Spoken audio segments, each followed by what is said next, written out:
পাড়ার ওই মোড়ের পাশে ফুচকা খেতে এসেছিল সে, সেই থেকে হঠাৎ করে পিছলে গেছে মন। শিলুবাবু পঞ্জিকাতে যত্ন করে লিখে গেছেন, পুরোহিত 101 মেলাচ্ছে দিনক্ষণ। আমি গরমকালের বেল, তুমি কাশ্মীরি আপেল, যাব তোমায় নিয়ে ওই আকাশে।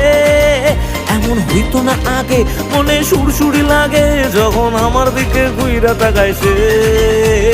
বয়স আমার বেশি না, ওরে টুকটুকির মা, চুল কটা পাইকে গেছে বাতাসে। তোমার মেয়েটা আমারে দিবা না, ও কথা মুঠে কমা না, নইলে কিন্তু মেরে জানানি হুহু দোষে। বয়স আমার বেশি না, ওরে টুকটুকির মা, চুল কটা পাইকে গেছে বাতাসে।